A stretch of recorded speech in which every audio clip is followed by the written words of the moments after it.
Hello दोस्तों, आप सबका स्वागत है एक बार फिर से एस्ट्रो गुरु चैनल पर। मैं आप सभी के लिए लेकर आया हूं टैरो विद कृष्ण में आज एक और सेशन। और आज का जो विषय है ये सूर्य देव को समर्पित है। सूर्य देव का आशीर्वाद आपके लिए क्या है, उनकी ब्लेसिंग्स और उनके जो ब्लेसिंग्स हैं इसके ऊपर टैरो क्या कहते हैं, टैरो की क्या गाइडेंस है, यही आज लेकर के आया हूँ। सूर्य देव के बारे में मैं आपको बता दूँ कि सनातन धर्म में सूर्य देव की बड़ी मान्यता है। और न सिर्फ सनातन धर्म में बल्कि दुनिया के लगभग हर धर्मों में सूर्य देव की बड़ी मान्यता है। सूर्यदेव को ही कई धर्मों में सृष्टि के आरंभ के देवता के रूप में भी देखा जाता है। ग्रीक माइथोलॉजीज में तो इनको रा कहते हैं। सूर्यदेव का नाम रा है, RA बस इतना ही है। और वहाँ पर मान्यता है कि सूर्य देवता की किरणों की वजह से ही इस पूरी पृथ्वी पर जीवन का जो भी कुछ है ये हुआ। तो उनकी मान्यता एक तरह से साइंटिफिकली सही भी है। और सूर्यदेव के बारे में सनातन धर्म क्या कहता है आप सभी जानते होंगे। और सूर्यदेव की पूजा, अनुष्ठान, उनको अर्घ्य देना, उनको प्रणाम करना, उनकी सुबह सुबह की किरणों को अपने शरीर पर लेना, आदित्य नारायण हृदय स्तोत्र का पाठ करना, इन सारी चीज़ों की बड़ी मान्यता रही है। और भारत में एक पर्व है छठ का, जो सूर्यदेव की आराधना के साथ ही मनाया जाता है, बड़े धूमधाम बड़े उत्साह के साथ। इसके बारे में कई मान्यताएं प्रचलित हैं। कहानियां दो मिलती हैं जो महाभारत काल से जुड़ती हैं, जिसमें एक अंगराज कर्ण से जुड़ती है कि अंगराज कर्ण सूर्यदेव के उपासक थे और उनकी ही कृपा से, सभी जानते हैं कि उनकी ही कृपा से वे इतने अपार शक्तिशाली थे। और दूसरी कहानी मिलती है जिसमें द्रौपदी के बारे में कहा जाता है कि जब पांडव जुए में सब कुछ हार गए थे तो माता द्रौपदी ने सूर्यदेव का व्रत किया था, छठ की पूजा की थी षष्ठी के दिन, और उन्हीं के आशीर्वाद के फलस्वरूप में वापस उनको उनका राज्य मिला और इंद्रप्रस्थ की स्थापना हो पाई थी। तो खैर चलिए, ये सब तो कहानियाँ चलती रहती हैं। आज की रीडिंग पर आते हैं। आज की रीडिंग के लिए दो पाइल्स बनाई गई हैं, दो की दोनों आपकी स्क्रीन पर अब एक साथ दिखाई जा रही हैं। आज की दोनों पाइल के जो सिम्बॉलिक्स हैं वो आपकी स्क्रीन पर हैं। पहली पाइल है सूर्यदेव को अर्घ्य दिया जाना, और दूसरी पाइल है लाल रंग के पुष्प जो सूर्यदेव की पूजा अर्चना में अर्पित किए जाते हैं। कई बार अर्घ्य देते हुए लोटे में भी लाल रंग के पुष्प डाले जाते हैं। तो इन दोनों पाइल्स में से जो आपको ज़्यादा अच्छा लगे, इन दोनों फोटोग्राफ्स में से जो ज़्यादा अच्छा लगे उसे अपनी पाइल मानिए और उसी के अकॉर्डिंग आज की इस रीडिंग को देखिए, ये आपके साथ रेजोनेट करेगी। मैं आपको बता दूं कि ये जनरल रीडिंग है और टाइमलेस रीडिंग है। तो जब से आप इसको देख रहे हैं या जिस भी समय आप इसको देख रहे हैं अपलोडिंग के बाद, ये वहीं से आपके साथ रेजोनेट करना शुरू कर देगी। हर बार की तरह इस बार भी टाइम स्टैम्प को डिस्क्रिप्शन और कमेंट सेक्शन में पोस्ट कर दिया गया है। अपनी पाइल की रीडिंग पर डायरेक्टली पहुँचने के लिए टाइम स्टैम्प पर आप क्लिक कर दीजिए। वीडियो फास्ट फॉरवर्ड हो जाएगा, बीच की चीज़ें स्किप हो जाएंगी और आप डायरेक्टली अपनी पाइल पर पहुंच जाएंगे। जो लोग मुझसे पहली बार जुड़े हैं उन सभी का मैं एस्ट्रो गुरु चैनल पर बहुत बहुत स्वागत करता हूं। आप सभी इस चैनल को सब्सक्राइब जरूर करिए और बेल आइकन प्रेस करिए, क्योंकि जब आप बेल आइकन प्रेस करते हैं तो नए वीडियोज़ की नोटिफिकेशन आपके फ़ोन पर आनी शुरू हो जाती हैं। और मेरे रेगुलर व्यूवर्स और सब्सक्राइबर्स, आप सभी के सहयोग और प्यार के लिए बहुत बहुत आभार। आगे बढ़ने से पहले आपको एक बार बता दूं कि मैं एक प्रोफेशनल टैरो रीडर, एक प्रोफेशनल एस्ट्रोलॉजर भी हूं। तो आपकी स्क्रीन पर ये जो नंबर आ रहा है इसके ऊपर आप संपर्क कर सकते हैं अगर आपको अपने लिए एक पर्सनल रीडिंग सेशन चाहिए। ये व्हाट्सएप नंबर है, तो इस पर आपको कॉल नहीं करना है, इस पर केवल मैसेज करिए। मैसेज के थ्रू सारी इन्फॉर्मेशन मेरी टीम मेंबर आपको प्रोवाइड करेगी और आपकी हेल्प करेगी मेरे साथ आपके सेशन को बुक करने के लिए। तो चलिए आज की रीडिंग को शुरू करते हैं और आपकी पाइल में मिलते हैं।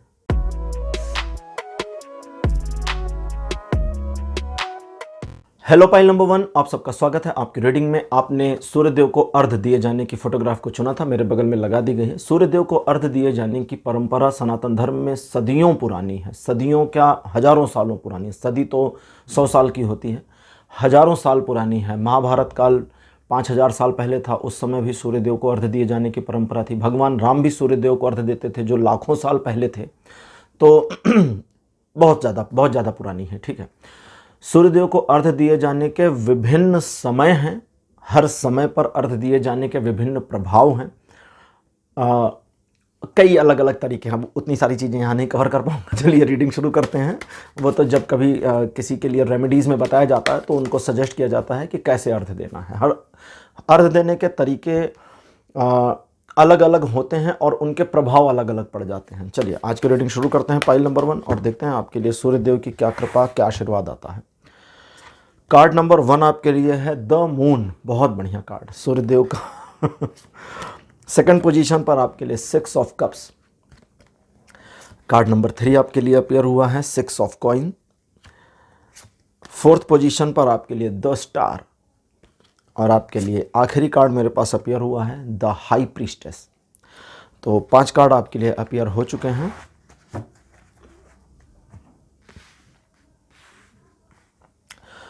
सीधे सरल शब्दों में, जैसा कि आज का हमारा टॉपिक है कि सूर्यदेव का आपके लिए आशीर्वाद और उनका आशीर्वाद लगातार आप पर बना हुआ है। सूर्यदेव के द्वारा आप लगातार उनके आशीर्वाद के छत्र छाया में हैं। देखिए, मैं आपको एस्ट्रोलॉजिकली बता दूं, कभी कभी आपने सुना होगा कि पंडित जी या कोई एस्ट्रोलॉजर, मैं भी कई बार देखता हूं और कुंडली में बताता हूं या बताते हैं कई बार लोग कि आपका सूर्य खराब है या सूर्य बहुत अच्छा है। तो उसका मतलब ये नहीं है कि वो जो अंतरिक्ष में सूर्य हैं वो आपके लिए अच्छे या खराब हैं, वे तो वही हैं। थोड़ा विज्ञान के बारे में जानते होंगे तो आपको पता होगा कि ये सब प्रूफ हो चुका है कि अंतरिक्ष के यानी कि यूनिवर्स के जितने एलिमेंट्स हैं सब हमारी बॉडी में मौजूद हैं। सारे एलिमेंट्स हमारी बॉडी में सूर्य के तत्व का पॉजिटिव रिस्पॉन्स देना सूर्य का अच्छा होना हुआ, उसी सूर्य तत्व का निगेटिव रिस्पॉन्स देना सूर्य का बुरा होना हुआ। ठीक है। और कई बार सूर्य तत्व पावरफुल पोजीशन में तो होता है लेकिन उसका रिस्पॉन्स नहीं आ रहा होता। इसे एस्ट्रोलॉजिकली हम कहते हैं कि सूर्य बाधित हो रखे हैं और उनका फल नहीं मिल रहा है। तो अच्छी पोजीशन में लेकिन फल नहीं मिल रहा, तो उसके लिए भी रेमेडीज़ होती है। फिर वो तो एस्ट्रोलॉजी हो गई। मैं सिर्फ आपको यही बता रहा था। सूर्य को सनातन धर्मों में देवता माना गया है, और देवता क्यों माना गया है वो भी मैं आपको बता दूं, क्योंकि वे सचमुच में देवता हैं, सचमुच में एक स्पिरिचुअल एंटिटी हैं। भगवान कृष्ण ने कहा था कि सूर्य को मैंने ये ज्ञान अर्जुन हजारों साल पहले सृष्टि के प्रारंभ में दिया था। न भगवान कृष्ण गलत हैं, न भगवान कृष्ण ने गलत कहा कि उन्होंने ज्ञान दिया, न सूर्य ने ऐसा नहीं है कि वो ज्ञान नहीं दिया, लेकिन उनका वो ज्ञान हो सकता है हमारे आपके शब्दों में, हमारी आपकी भाषा में ना दिया गया हो। इस पूरे ब्रह्मांड में मैं कई बार कह चुका हूँ कि हर चीज़ जीवंत है। अभी 100-150 साल पहले तो ये भी नहीं मानते थे कि पौधों में जीवन है, अब मानने लगे। आज के 200 साल पहले अगर कोई कहता कि भैया पौधों में जीवन होता है तो लोग पागल कहते। 400-450 साल पहले गैलीलियो ने कहा था कि धरती गोल है, चपटी नहीं है, तो चर्च ने उसको पनिश कर दिया था। अभी भी कई रिलीजन हैं जो अर्थ को चपटा मानते हैं, गोल नहीं मानते। और मुझे तो रिसेंटली पता चला कि फ्लैट अर्थ सोसाइटी भी है जिसमें बड़े पढ़े लिखे और पीएचडी होल्डर भी लोग हैं। तो इससे पता मुझे ये समझ में आ गया कि अच्छा, पीएचडी लेने के बाद भी दिमाग खराब हो सकता है। खैर, तो सूर्यदेव का आशीर्वाद लगातार आपके साथ है। सूर्यदेव के कुछ संदेश हैं आपके लिए, उसे आप समझें। और सूर्यदेव आपके जीवन में आगे भविष्य में चीज़ों को बेहतर कर रहे हैं, लेकिन वो जो बेहतर आ रहा है उस तक पहुंचने के लिए आपको कुछ इनिशियल चीज़ों को मैनेज करना होगा। जैसे आपने ये महसूस किया होगा कि कई बार आपका डर और घबराहट आपको कई आपके काम से, आपके बेनिफिट वाले काम से विमुख कर देता है, और बाद में आपको पता चलता है कि अरे यार मिस हो गया। वो मिसिंग ना हो इसके लिए थोड़ा सा कॉन्फिडेंट की ज़रूरत है आपके लिए। यहाँ पर मेरे पास जो आ रहा है, अकॉर्डिंग टू दैट, सिंपली आपको सूर्यदेव को नमस्कार करना शुरू करना चाहिए।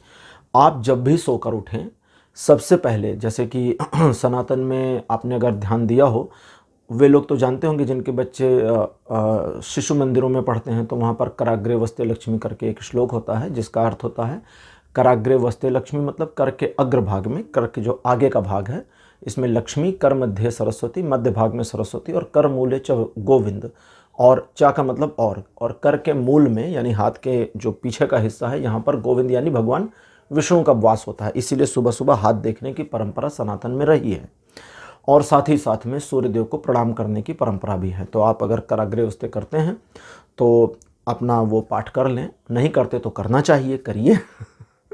गूगल करेंगे तो मिल भी जाएगा श्लोक आपको पूरा पूरा।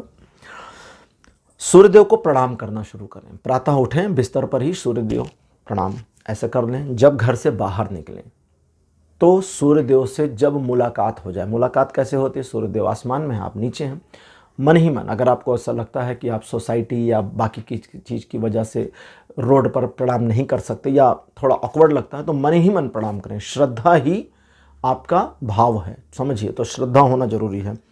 सूर्यदेव को प्रणाम करने से आपके अंदर का सूर्य तत्व मजबूत होगा और वो बहुत कुछ इम्प्रूवमेंट लाएगा। आपकी धन की समस्या, हेजिटेशन की समस्या, अपने काम में ओके अपने काम में संलग्नता यानी अपने काम में फोकस से डिस्ट्रैक्शन और साथ ही साथ दूसरे के काम पर ज़्यादा फोकस करने की भी समस्या से आपको छुटकारा मिल जाएगा। आने वाले समय में चीज़ें आपके लिए बेहतर दिख रही हैं और ये जो चीज़ें आपके लिए बेहतर हैं इसमें सबसे अच्छी बात क्या है, कुछ ऐसे परिवर्तन प्रेजेंट टाइम में हो भी रहे हैं जो आपके जीवन में बेहतरी ले आएंगे। तो ये एक परिवर्तन का दौर भी है, छोटा मोटा है, बहुत बड़ा परिवर्तन नहीं है, आपको ज़्यादा पता नहीं चलेगा। थोड़े मोड़े से पैटर्न चेंज हो रहे हैं। इन पैटर्न चेंज का जो बेनिफिट है या इसका जो पता आपको चलेगा वो अभी 4-5 महीनों के बाद चलेगा, जब आपकी कुछ आदतों में परिवर्तन आ जाएगा। आप उसको फिर गौर करके देख सकते हैं। आप जितना ज़्यादा अपने आप को, अब जितना ज़्यादा का मतलब ये नहीं है कि सारा दिन, जितना ज़्यादा का मतलब अंदर भक्ति भाव में स्पिरिचुअलिटी को लेकर के आते हैं, उतना आपके लिए चीज़ें पॉजिटिव और फॉर्चुनेटली आपके फेवर में होती चली जाएंगी और इसका 2 महीने के अंदर आपको एहसास हो जाएगा। ये जनरल और टाइमलेस रीडिंग है, तो जिस दिन आपने पहली बार मेरा ये वीडियो देखा है यहाँ से 2 महीने गिनिएगा। दूसरी तीसरी बार देख रहे हैं तो भी पहली बार से ही गिन लीजिएगा, ठीक है। तो यहाँ आपके लिए 2 महीने में चीज़ें बड़ी पॉजिटिव होने वाली हैं। आपका कोई काम जो आप टारगेट कर रहे हैं वो पूरा हो जाएगा और आपके लिए एक लर्निंग भी हो जाएगी, काफ़ी ज़्यादा एक्सपीरियंस भी आपको मिल जाएगा। तो ये सारी चीज़ें आपके लिए पॉजिटिव आई हैं। अब लेते हैं gods and goddess Oracle deck और देखते हैं कि ये ओरेकल डेक आपके बारे में क्या इन्फॉर्मेशन देती है, इस सूर्यदेव के आशीर्वाद में और क्या चीज़ें संलग्न हैं या इनकी क्या गाइडेंस है कि ये आपको क्या सजेस्ट करते हैं। पहला कार्ड मेरे पास है श्री जगन्नाथ। जगन्नाथ जो लोग नहीं जानते बता दूं, भगवान विष्णु को ही कहते हैं। सेकंड पोजीशन पर भगवान विष्णु के ही स्वरूप परशुराम जी। थर्ड नंबर पर आपके लिए भगवान शिव के नटराज स्वरूप। फोर्थ पोजीशन पर आपके लिए बलराम। बलराम मैं बता दूं आपको शेषनाग जी के अवतार माने जाते हैं। और लास्ट कार्ड आपके लिए है अग्निदेव।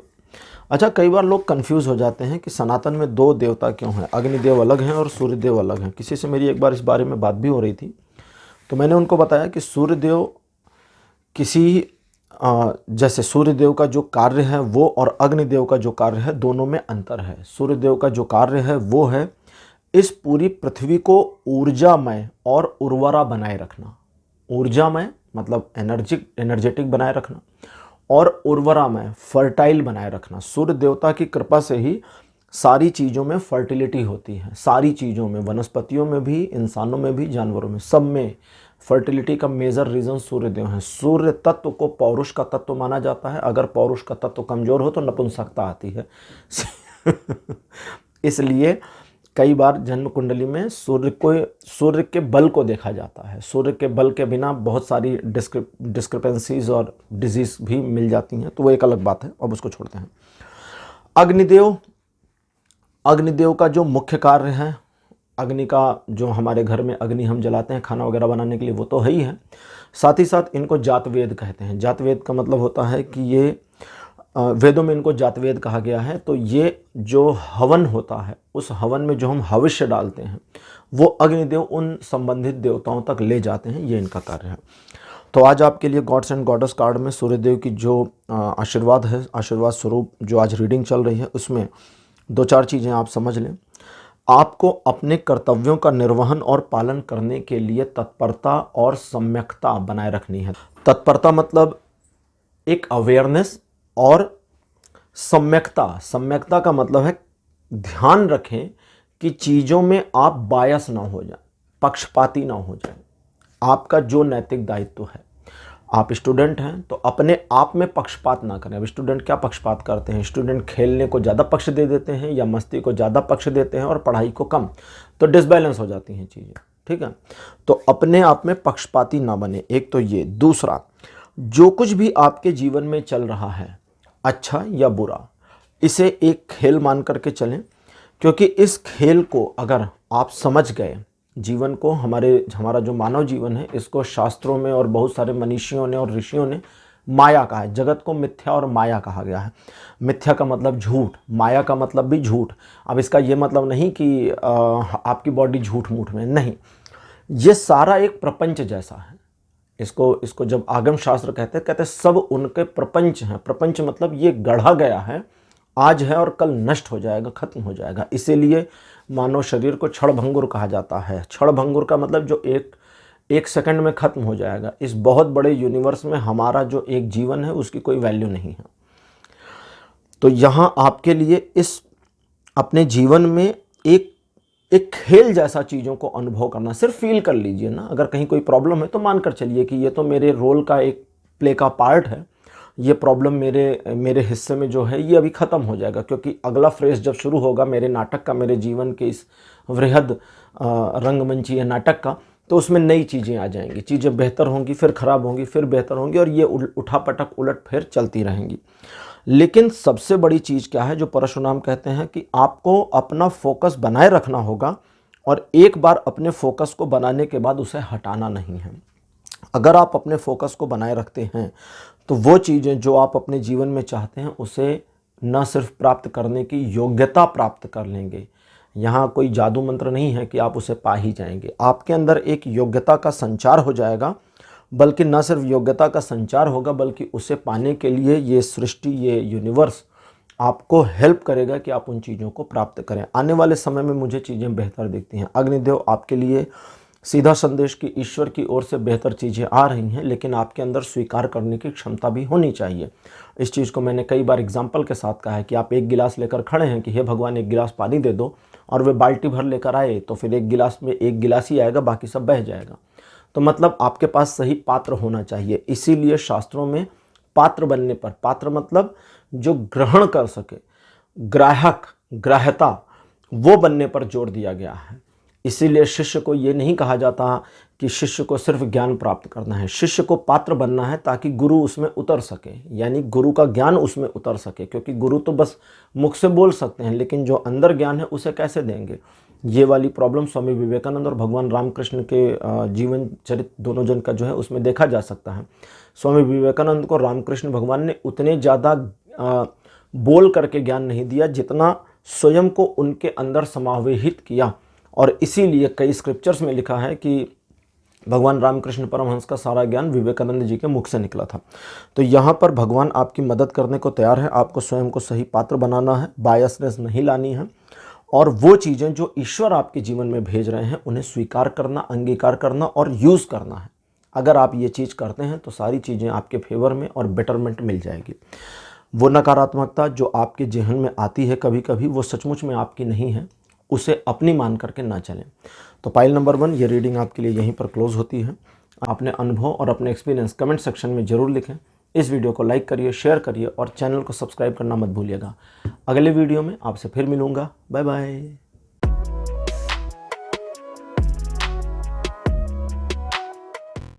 हेलो पाइल नंबर 2, आप सबका स्वागत है। आपकी रीडिंग में आपने लाल रंग के पुष्प को चुना था, यानी लाल पुष्प। मेरे बगल में लाल पुष्पों को लगा दिया गया है।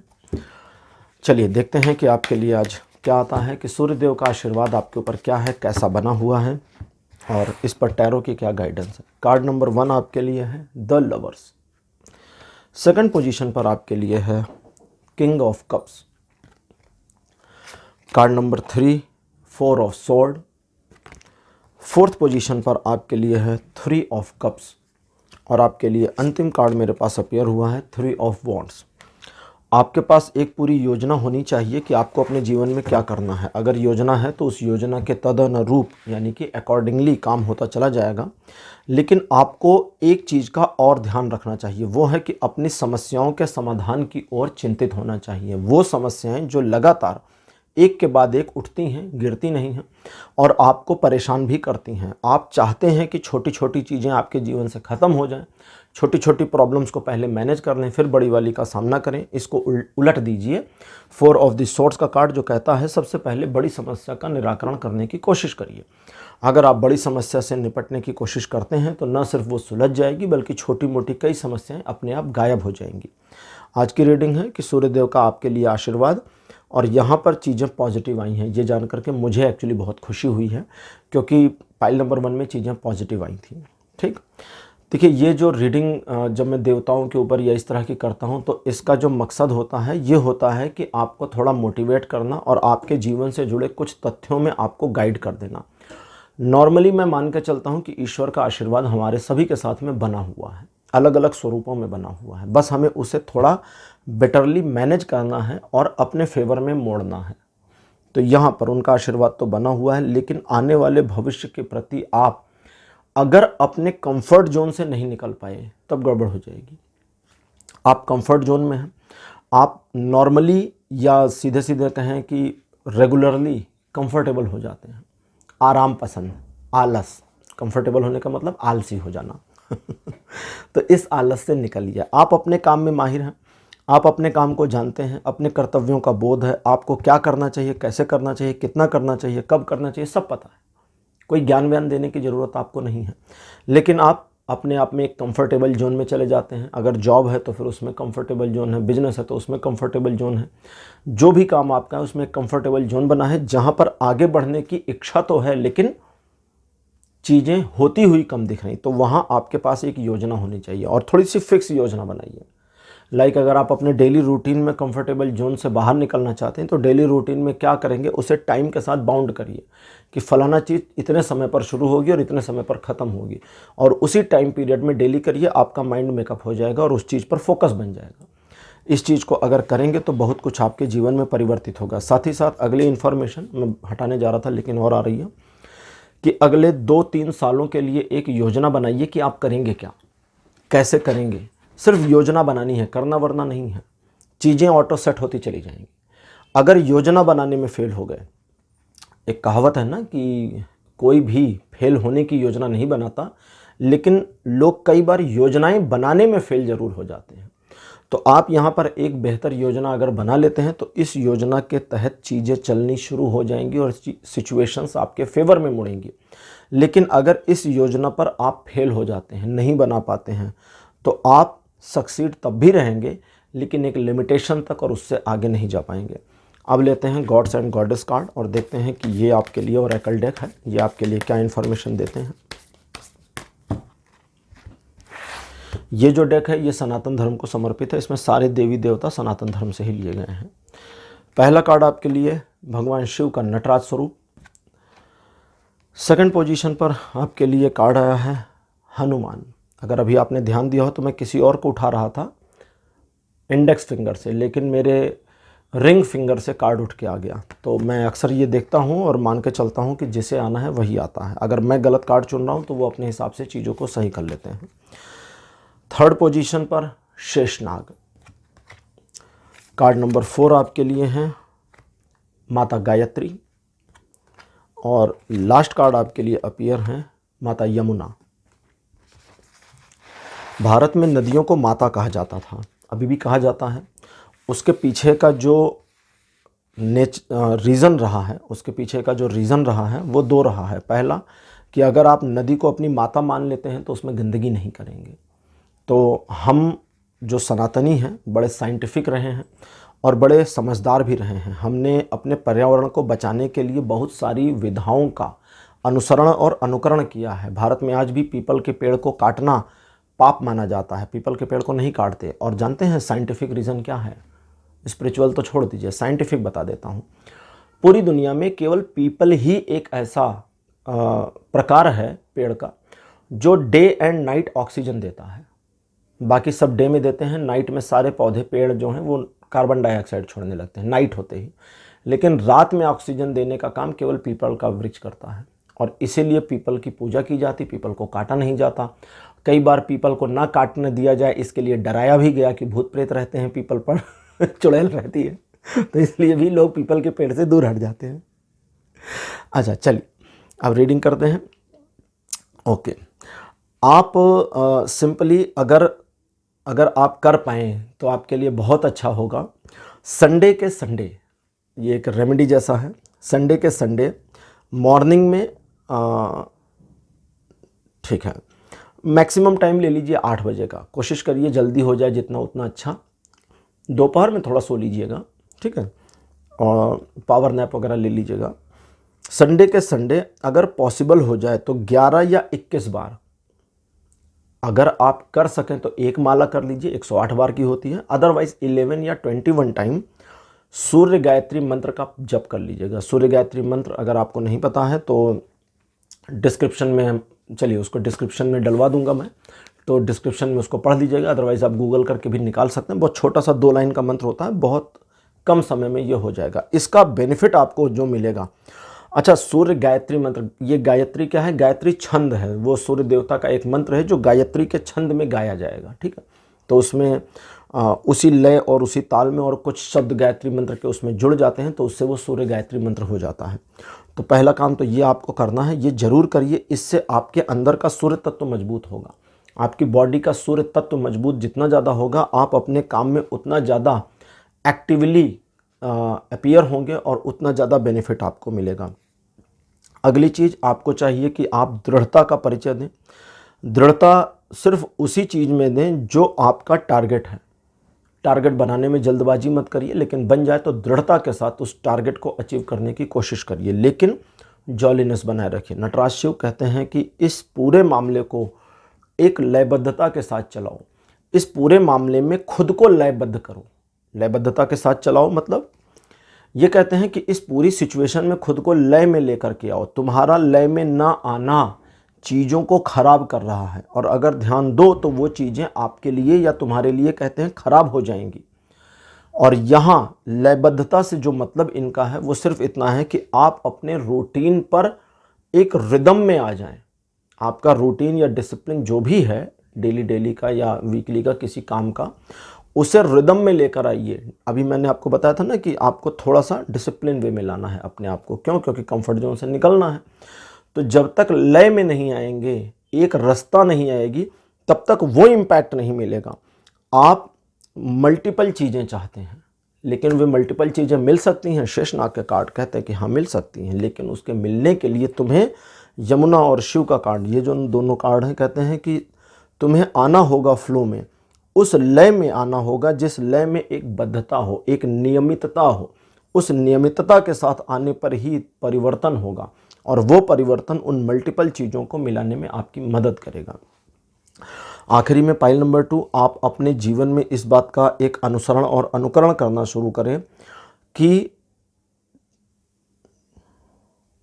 ठीक है, एक अनुसरण और एक अनुकरण करना शुरू करें कि आप अपने जीवन में आने वाले समय में उन मामलों के लिए किसी दूसरों को दोष नहीं देंगे जहां आपकी एक तरह से कहते हैं ना, गाड़ी फंस गई या आपका काम बनता हुआ नहीं हुआ। कोई भी ब्लंडर आपके जीवन में होता है तो पहला दोष दूसरे को नहीं देना है। ये आप अपने जीवन का एक मूल मंत्र बनाइए आने वाले भविष्य के लिए। और इस पूरे मामले में आपको यहाँ गलती खोजनी है पहले तो अपनी। जरूरी नहीं आप सबको बता दें जा करके कि अरे हेलो मेरी गलती थी, नहीं, वो नहीं करना।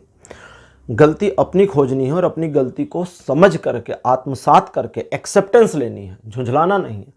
और एक्सेप्टेंस लेकर के जब आप आगे काम शुरू करेंगे तो आपकी हर गलती आपको एक मैच्योरिटी देनी शुरू करेगी। वैसे भी गलतियां मैच्योर करती हैं, लेकिन ये गलतियां जो आप, जिस तरह मैंने अभी आपको बताया, इस तरह से ऑब्जर्व करेंगे तो ये एक अलग लेवल की मैच्योरिटी पर आपको ले जाएंगे, जो आपके जीवन में उस तरह के फूल खिलने में मदद करेंगे जो अभी आपके लिए सपने जैसा है। तो चीज़ें बेहतर, सूर्यदेव का आशीर्वाद लगातार आपके साथ में है। सूर्य गायत्री मंत्र का जप करिए, यह आपके लिए आपके जीवन में चीज़ों को बेहतर करता चला जाएगा और चीज़ें सेट होती चली जाएंगी। तो पाइल नंबर 2 ये थी आपके लिए आज की रीडिंग। आज की रीडिंग आपको कैसी लगी? अपने एक्सपीरियंस, अपने अनुभव कमेंट सेक्शन में ज़रूर लिखिए। इस वीडियो को लाइक करिए, शेयर करिए और चैनल को सब्सक्राइब करना मत भूलिएगा। अगले वीडियो में आपसे फिर मिलूँगा। Bye bye.